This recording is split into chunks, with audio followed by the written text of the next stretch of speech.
Something doesn't feel right inside the NFL right now. And it's not the kind of situation that explodes instantly with headlines or dramatic announcements. This is something quieter, something building in the background where most people aren't looking.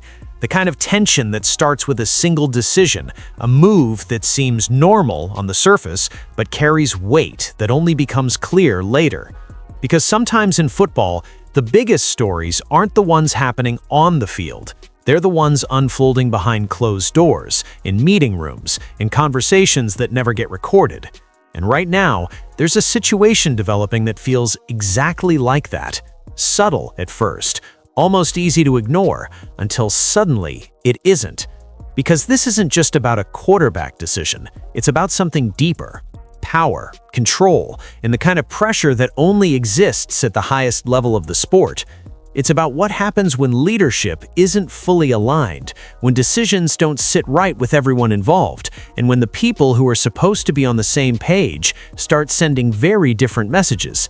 And that's where things begin to shift. Because once that alignment starts to crack, even slightly, every move becomes bigger, every decision carries more weight, and every outcome starts to feel like it means more than it should.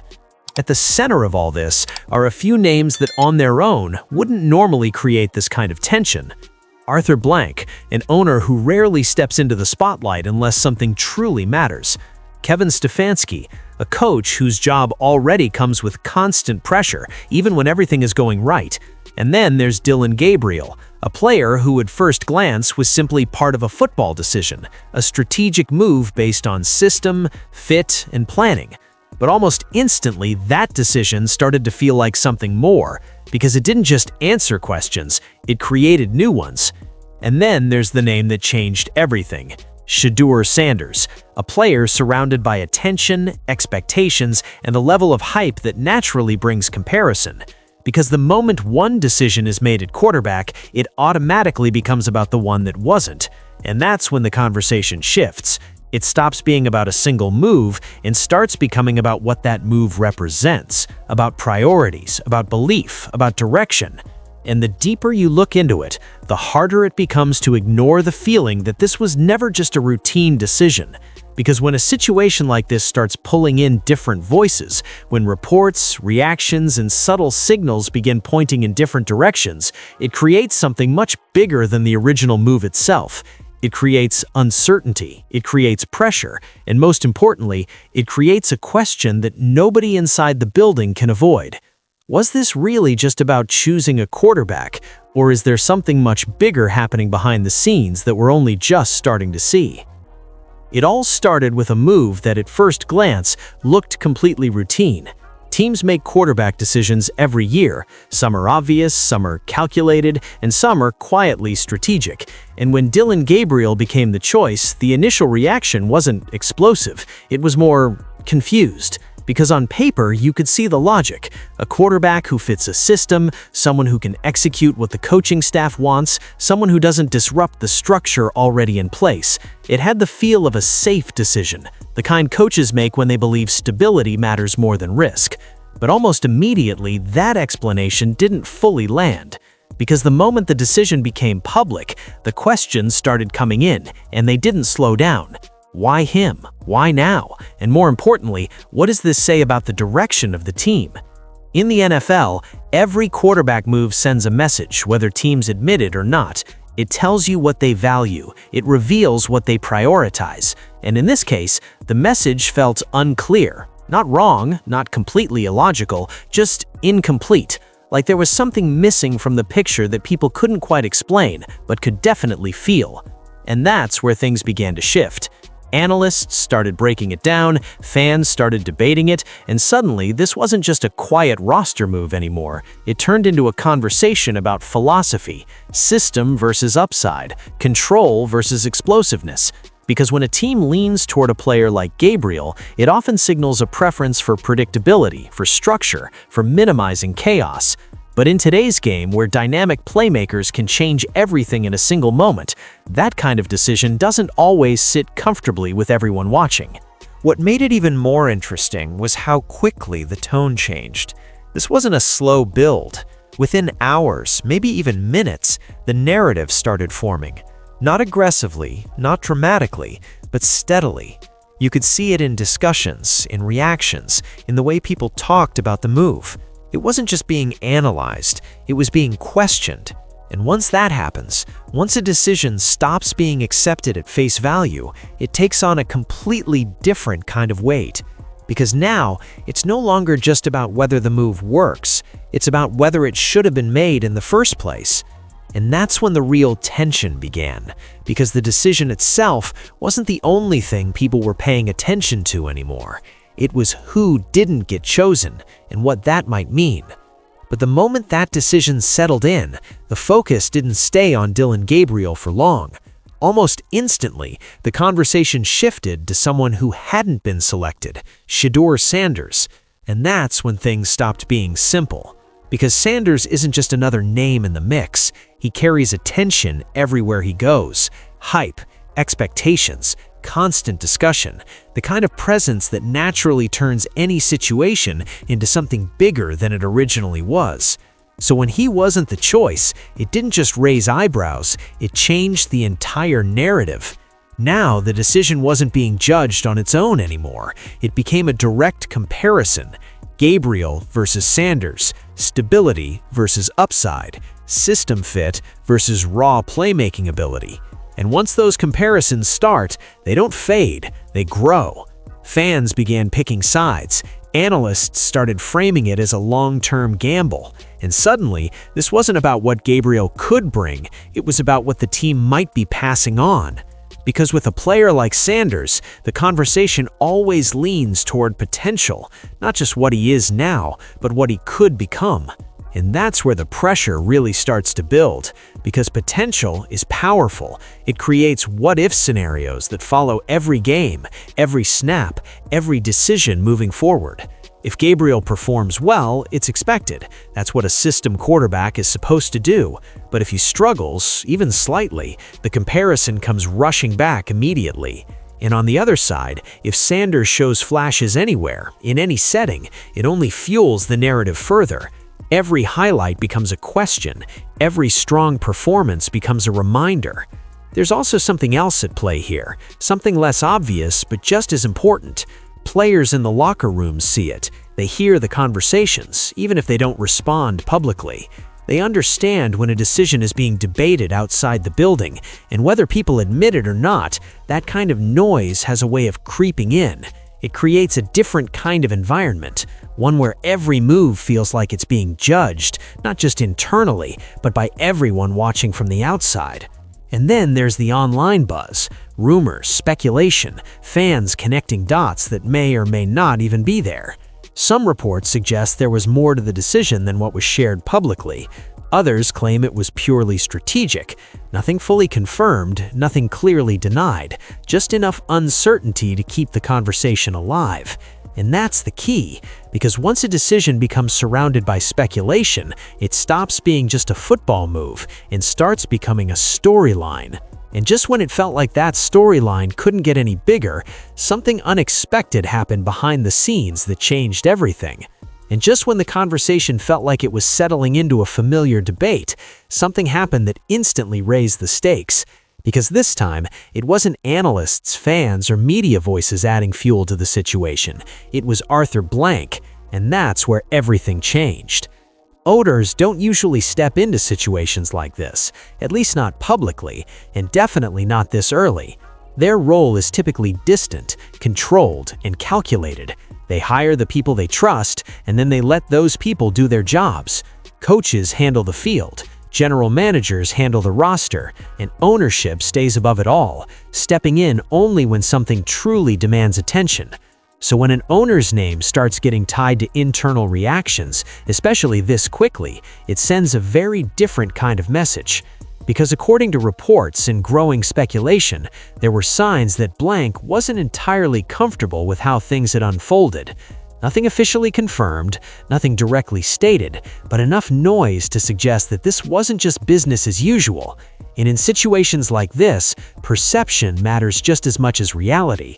Even the idea that ownership might not be fully aligned with a decision is enough to shift the entire atmosphere around a team. Now, suddenly, the focus wasn't just on Dillon Gabriel or the comparisons to Shadur Sanders. The spotlight moved upward, toward leadership, toward the structure of decision-making itself. Because when an owner appears even slightly out of sync with the coaching staff, it raises a much bigger question. Who's really in control of the direction this team is taking? And that's where the tension starts to feel real. Not loud, not explosive, but present. The kind of tension that doesn't need headlines to exist. Because inside any organization, alignment is everything. When everyone is moving together, decisions feel clear, even when they're debated.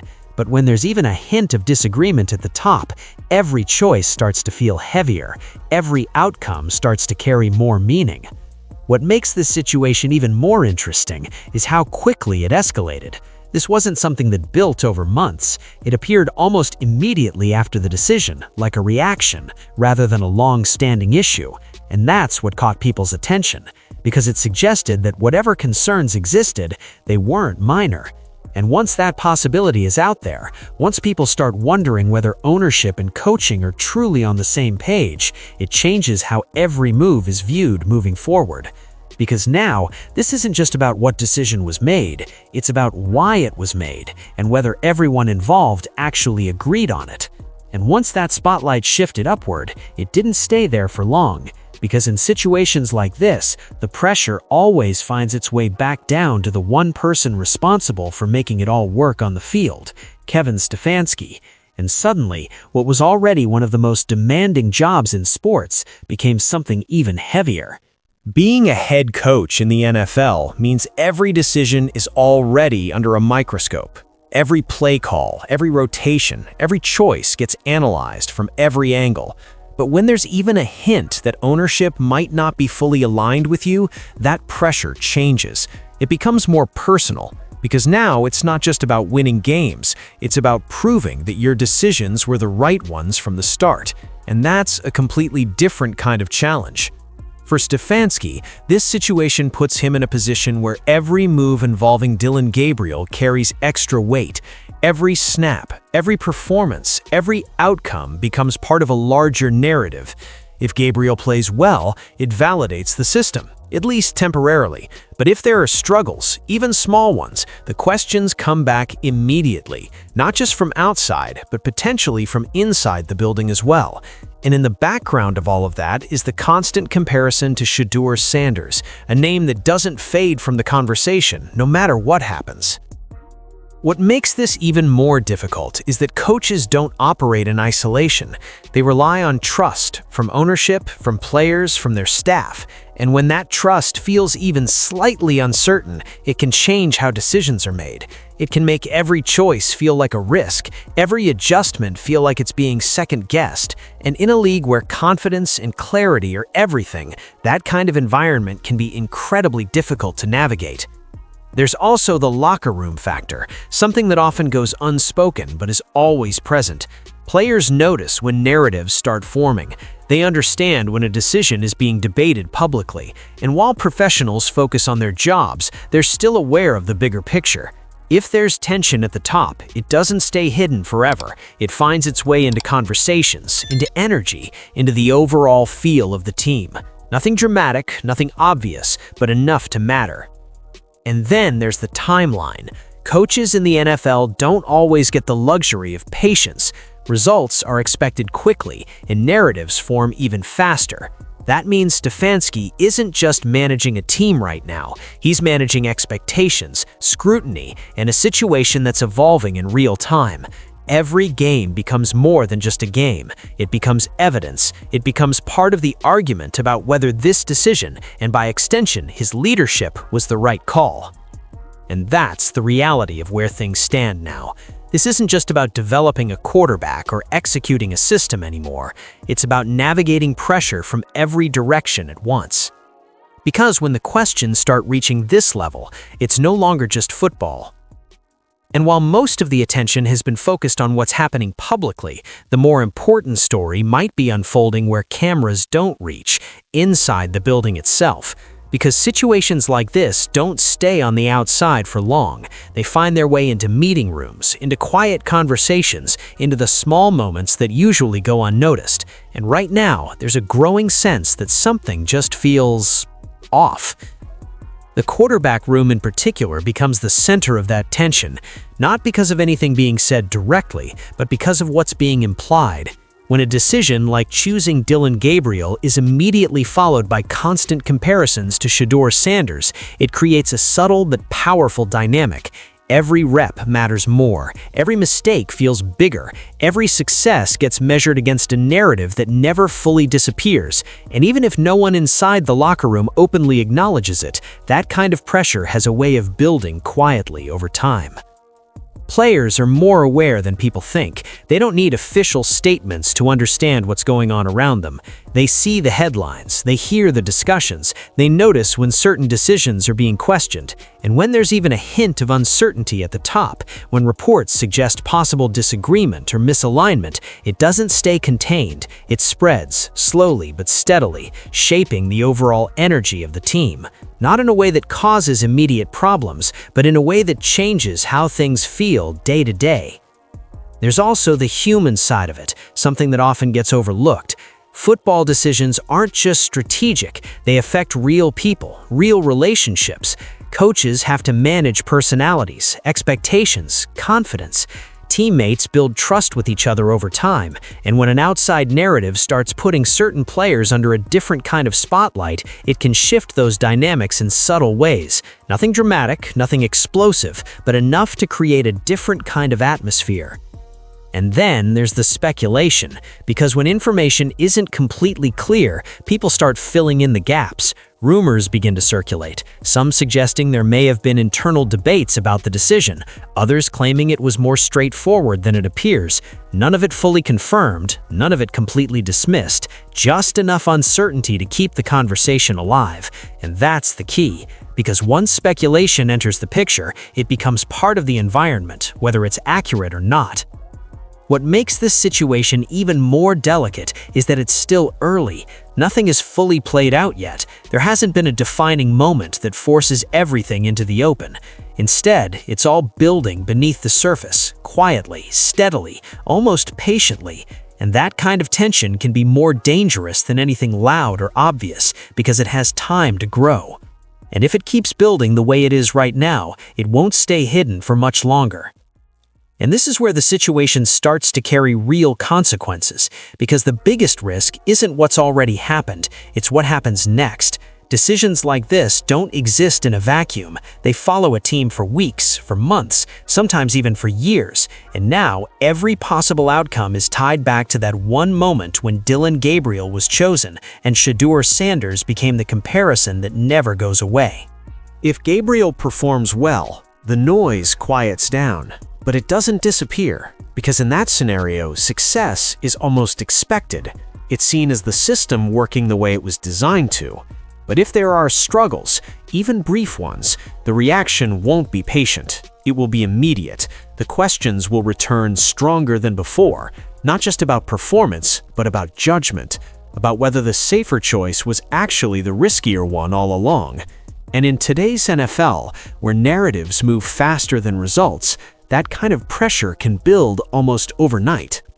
At the same time, there's the other side of the equation, the one that makes this situation even more dangerous.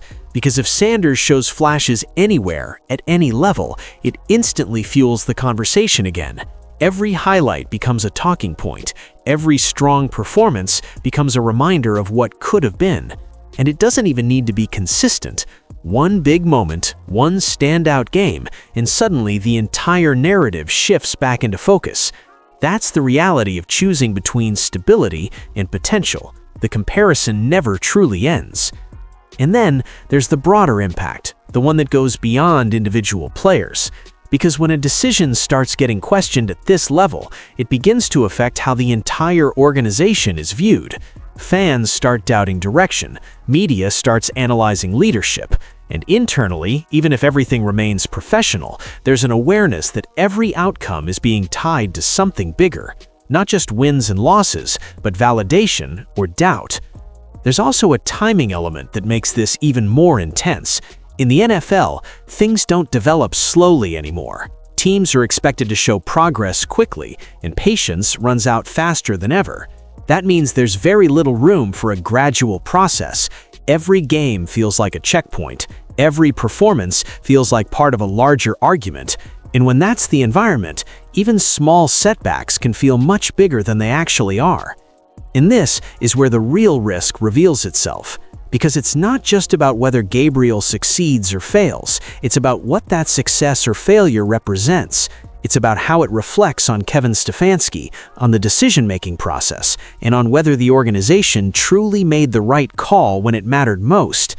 Because once a decision becomes this loaded, it's no longer just a football move, it becomes a turning point.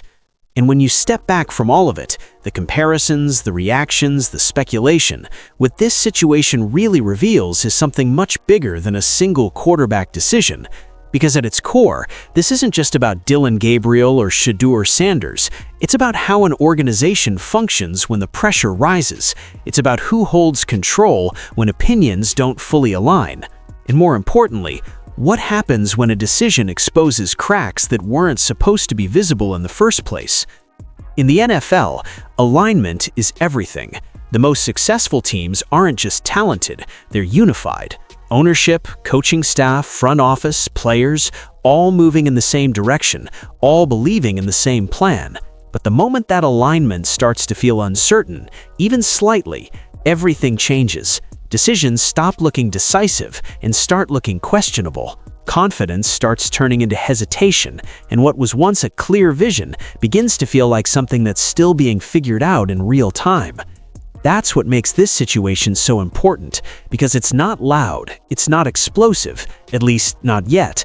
It's subtle, it's layered, and those are the kinds of situations that tend to grow the fastest, especially when names like Arthur Blank and Kevin Stefansky are involved, because now it's not just about execution, it's about authority, about who ultimately shapes the direction of the team when things don't go exactly as planned. There's also a bigger pattern here, one that shows up across the league more often than people realize. Quarterback decisions are never just about talent. They're about philosophy, about risk tolerance, about whether a team prioritizes control or embraces uncertainty in pursuit of something greater. And when those philosophies aren't perfectly aligned at every level of the organization, this kind of situation begins to surface, quietly at first, but with the potential to become something much more significant. And that's why this moment matters more than it might seem. Because right now, nothing has fully broken, nothing has officially gone wrong, but the signs are there. The questions, the reactions, the subtle shifts in how this decision is being viewed. And in the NFL, those early signs often tell you everything you need to know about what could come next. Because in the end, it's not just about whether a quarterback succeeds, it's about whether the people making the decisions were truly on the same page when it mattered most. And now, everything comes back to one simple question, but it's a question that doesn't have a simple answer. Because on the surface, this still looks like a football decision. A team chose Dillon Gabriel based on fit, structure, and a specific vision for how they want to play. That's normal. That's what teams are supposed to do. But the deeper you look into it, the harder it becomes to ignore everything that followed. The comparisons to Shedeur Sanders, the speculation about internal reactions, the unexpected attention surrounding Arthur Blank, and the growing pressure on Kevin Stefanski to prove that this was the right call. Because this story was never really about just one move. It became about what that move represents, about belief versus doubt, about alignment versus uncertainty, and most importantly, about what happens when a decision starts carrying more weight than anyone expected it to. And the truth is, we don't have the answer yet. That's what makes this situation so compelling. Everything is still unfolding. Every game, every performance, every reaction adds another piece to the puzzle. If Gabriel thrives, the narrative shifts toward validation. If there are struggles, even briefly, the entire conversation swings back with even more intensity. And if Sanders finds a way to shine anywhere, at any moment, it only adds more fuel to a debate that's already impossible to ignore. But maybe the biggest question isn't about performance at all. Maybe it's about trust. Because in the end, decisions like this reveal something deeper than wins and losses. They reveal whether an organization truly believes in its direction, whether leadership is fully aligned when it matters most, or whether something beneath the surface isn't quite as stable as it appears. And that's why people are still watching so closely right now, not just to see what happens on the field, but to understand what this decision ultimately says about the future. So was this a smart, calculated move that just needs time to play out? Or was it the beginning of something much bigger, something that could reshape everything we thought we understood about this team? Because one way or another, that answer is coming.